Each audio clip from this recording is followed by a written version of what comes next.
So with that said, let's go ahead and bring in our very first guest of the season. It is our buddy, our friend, the coach, also the host of the Fade In podcast and a host on 107.5. He wears many hats. Today, he's wearing the hat of guest of our show. It is Erik Kimrey. EK, what's going on, man? How you doing? What's up, guys? Thanks for having me on. Yeah, man.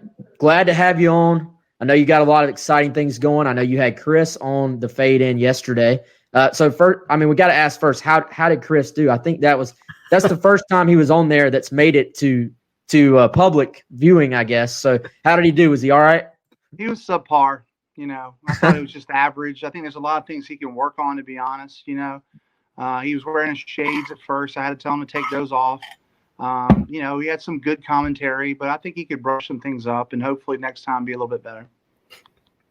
I totally agree. I appreciate your coaching points, and I'm going to try to do better next time. I was just glad I got an invite earlier in the season this time, to kick it off, so that made me feel good about myself. But I've been taken back down to earth now. So, all right. So EK, big game, obviously. I know you and I talked a little bit off the air last week, and I think you said these are two fairly similar teams, at least in many ways, the way that I think they structure, the way they want to win, as far as offensively, two sort of pro-style offenses. Obviously, Jeremy Pruitt, Will Muschamp, both sort of in that Saban tree of defense. So just off the top, what's the first thing about this game that has caught your eye as we sort of turn our attention to game week? I think it's a critical game, Wes. I'm not one to say that it's going to be make or break of the season, but I do think it's one of those games that South Carolina can win, and they need to win. And I think it's from a roster standpoint, they're very evenly matched. And I do think that this is a game that South Carolina can win, but they're going to have to play well. Having them at home, I think, helps us a lot. But to me, I think, the matchup between their offensive line and our defensive line is going to be one to watch. What Chris was saying is, stylistically, as we go into this game, what are the big differences offensively that you're expecting from a Mike Bobo-led offense versus maybe what we've seen in the last couple of years with BMAC and then going back with Roper? I know pro style seems to be thrown around a lot, more under center. Everybody uses the words multiple when they're talking about Bobo. But from an offensive play caller's mindset, a coach's mindset, what do you see when you think of a Mike Bobo-led offense? Well, we'll see. But from what we've seen in the past, there's going to be a lot more, I think, diversity of run game.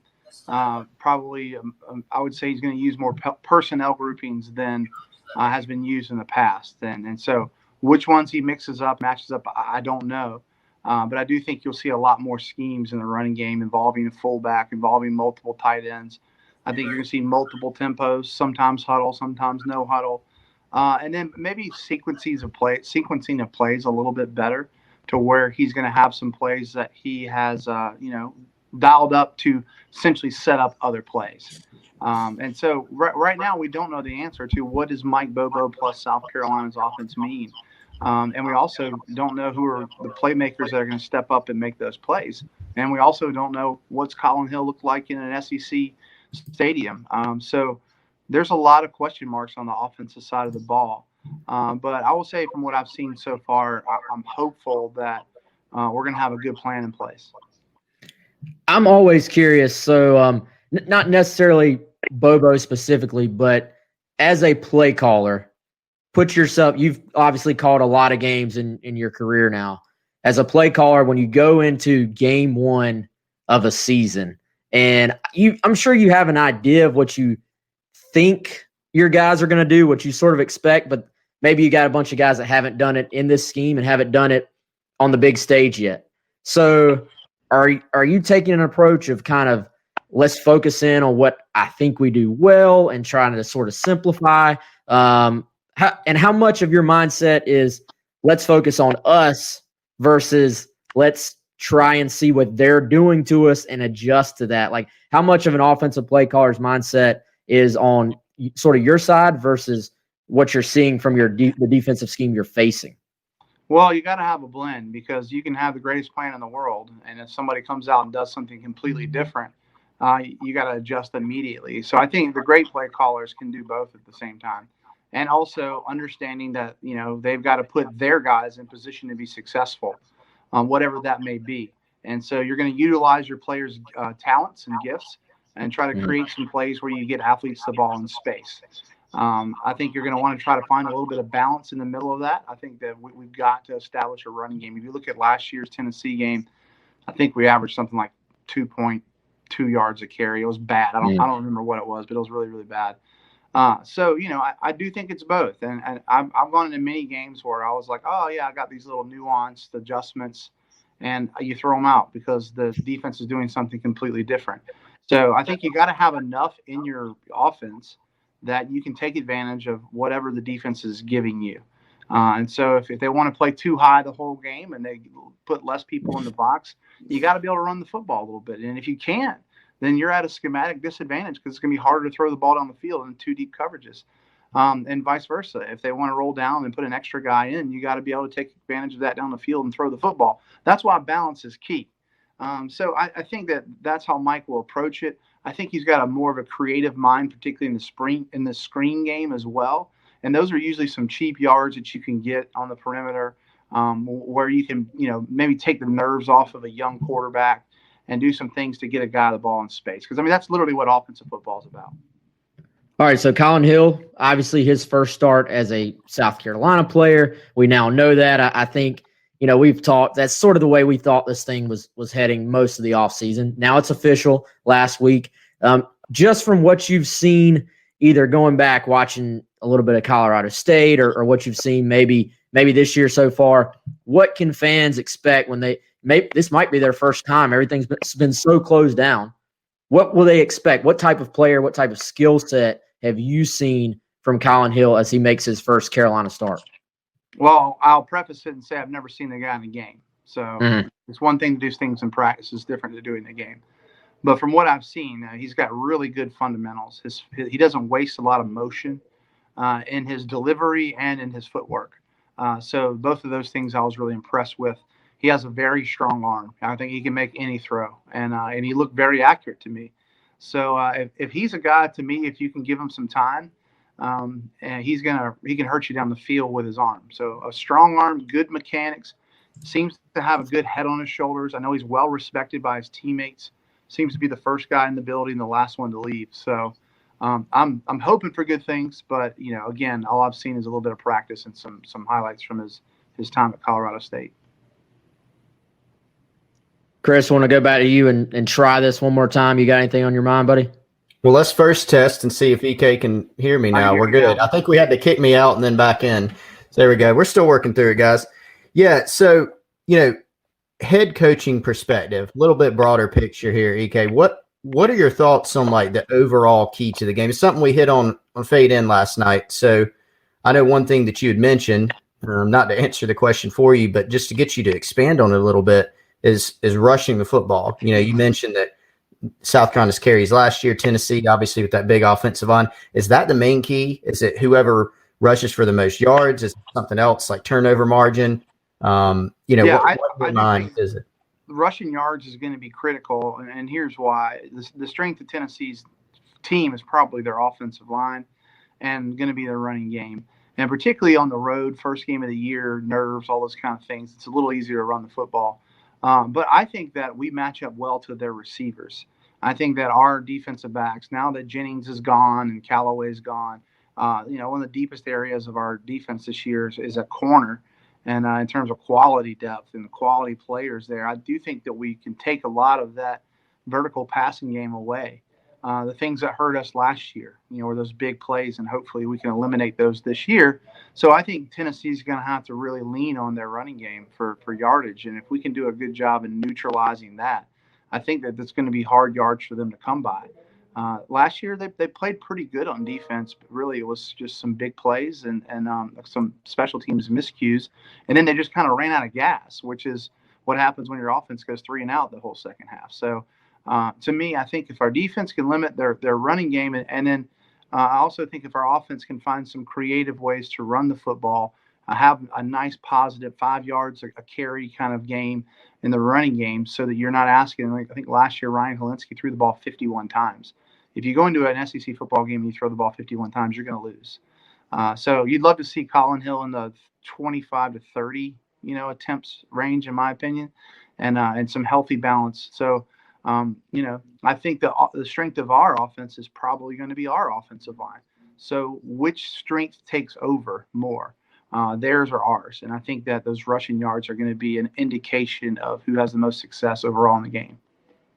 Yeah, didn't you tweet? Was that from the call-in show that Carolina threw the ball more than LSU did? Yeah, last year.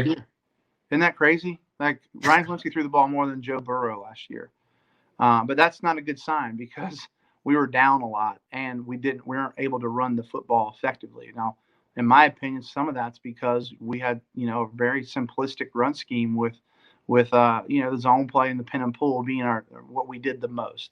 I think with Mike Bobo, you're going to see a lot more diversity of run scheme, and hopefully that helps. But at the same time, you got to learn that, and you got to execute that. I can get up on the board and draw up the best play in the world, but if the guys go the wrong way or don't block the right guys, it doesn't matter. Yeah, very less than ideal to say the least. Was that was when you tweeted it? I guess I don't know. It was mind blowing for me to just read it. But okay, so going into this game, Ryan Helinski now has to sort of turn his attention to you're the backup, right? And I know EK, you've experienced that. I'm sure of what it's like to be a backup and have to be ready and get yourself mentally prepared, and then you don't go in, and then maybe the next week comes out, you get mentally prepared, and you don't go in again. But you sort of have to stay mentally tuned in to where and we're going to talk about one of those times you did come in here in a second because we're coming up on an anniversary of that. But what does your mindset have to be right now if you're Ryan Helinski as far as turning it away from number 3, myself, turn away from Helinski and sort of being about the team, because it is important now. Obviously, if anything happens to QB1, Helinski has to turn his attention to being ready to go in. Yeah, I mean, I think the first thing, he's got to get over the disappointment of not being the starter this year. I think if you walk away from last year in his mind, when Jake Bentley left, he was like, okay, this is my job. And now that's not the case. And, if you play college football, you're an intensely competitive person. So he's got to get over that disappointment first and accept the role right now of being a backup and being ready to go if your number's called on. And that means you have to be as mentally present as a starter. You have to be clued into what's going on with the defense. What are the coverages they're running in the middle of the game? How are they aligning to certain sets? What kind of plays that you like if you were going in? So, that'll be an adjustment for him. But listen, you got to give the guy a little bit of a break. He was kind of thrust into that position last year. It's tough to come in and be a true freshman and start and be effective, particularly when some of your receivers get banged up as the year goes on. So, I think that's where he's just got to get in a positive mindset to say, okay, this is my role right now. I've got to be ready when I'm called on, and then, we'll see what happens from there. EK, so want to move away, if it's all right with everyone, from the Tennessee game, because I know we got to let you go here soon. Got to hit on this, I think, before we let you go. We were talking last night, and you reminded me that Wednesday, I think it is, 20-year anniversary of the fade. Pretty crazy. No? I can't hear you, Chris. He can't hear me again. Okay. I'm gonna get rid of Chris. I'll see you later on, Chris. Dude, you're better basically looking anyway, Wes, right? Oh man. So all right. Basically what Chris was saying is that you're old, I believe was his the big take there. But dude, 20 years since the fade. Can you believe it? And I mean, does it feel like 20 years ago?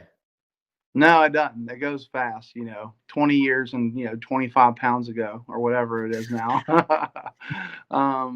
But yeah, it's just, it's can't believe it's been that long. It's clearly a play that I always, remember and love and enjoy. And the fact that, I wasn't a very good player. I was just average. I knew the game really, really well. I knew where to go with the ball. And at the end of the day, I just wanted to help the team and to have an opportunity to do that in that setting and to be a part of a play that Gamecock fans remember and love is really cool for me and my family. My kids have seen it a few times and things like that. So, but yeah, 20 years, it goes fast, man. I can't believe that we're sitting here. I mean, I felt like yesterday somebody did an article about the 10-year anniversary, and now here I am 10 years later. So hopefully I'll be around for like the 50-year anniversary, maybe the 60-year anniversary. So we'll see. We'll have to have a big party for that. In your new backyard with your Ryan Brewer fence and That's right. the pool you got. Hey, so are there any stories related to the Fade that have not been told before? Like at some point, I know you've talked about it, you've been asked about it probably a million times. Are there any stories in any of the media settings that just have not gotten out there, or have you pretty much told all the inside stories about the Fade? No, I mean, I guess I'm sure there's some. I remember when Phil went down and the Fade happened, and then I came and sat down on the bench, and Buddy Pugh was our strength coach, not our strength coach, our running back coach, and he came to like basically kiss me on the helmet because he was so happy for what happened. Because I had known Coach Pugh my whole life. He coached at Fairfield Central, coached against my dad, and his microphone thing he was talking into got caught in my face mask. And I had to pull it out. So that was one thing that happened then. And then I remember this guy told me the story. A lot of people will tell me like kind of what they were doing and what happened. And he had to leave the game early to go to Charlotte because his wife was, in labor. She went in labor. So he goes up there to Charlotte, and on the way to the hospital is when I threw the Fade. And he went to the hospital, and they delivered a very healthy baby girl. And he tried to convince his wife to name her Erica in honor of the Fade and me, and she shut it down. But he told me that story. And I was like, man, you didn't do that. So anyway, yeah, a lot of good stories, and people will come and say, this is what I was doing, or this is I've had a couple people say that they got arrested that night. Those are always interesting stories. So. What was it like in class the next day? And I think you are a studious guy. You were a student athlete. You were going to class the next day or Monday, I'm sure. Yeah, Monday. What was class like on Monday? Yeah, I think I got a standing ovation in like 3 of my classes. Because I was the 7th string quarterback the year before. I mean, there was an article written about, it was called The Wheel of Misfortune, talking about the 6 quarterbacks that Carolina played. And at the bottom, it was like the only quarterback on roster not to play was a walk-on Erik Kimrey.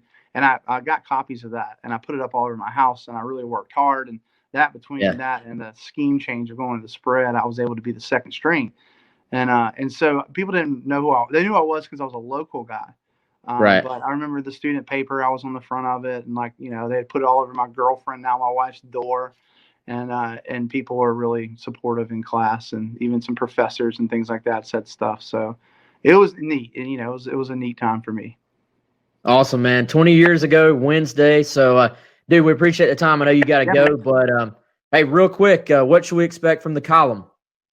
I have no idea. So we'll find out with you. I think I want to be able to just branch out in different takes, and it might be scheme one week. It might be the psychology of football one week. It could be some undergirding coaching philosophies one week. So it'll just be whatever feels right. But I'm excited about doing a little bit of writing. It's something that I've been wanting to do for a long time, and my wife's encouraged me to do. And so we'll get that out next week, and then also check out the Fade In podcast. That's been going good. We'll have to have you back on it soon, Wes. And then tonight, tomorrow, we're launching a Fade In Productions, because it's not just me. I have people that help me, so I can still coach football and stuff. We're launching a Patreon site. We're just going to have some really fun stuff. I'm doing a whole nother podcast called The Clinic, which is going to get a little bit more detailed into some of the stuff, but also some fun takes. And then we're going to have some bonus content from Fade In behind that Patreon wall, and some other goodies. So check that out. I'm sure we'll send a lot of stuff out soon. So I'm excited about some of this extra content that we're going to be doing. Yeah, and it's actually already on our Gamecock Central page. If you are watching this, if you go to GamecockCentral.com, hit the Erik Kimrey headline, and there's a link to his Patreon, Fade In, all that stuff. So, and we'll be putting that stuff out really tomorrow. So nothing's on it right now, but it's all okay. It'll all be on it tomorrow.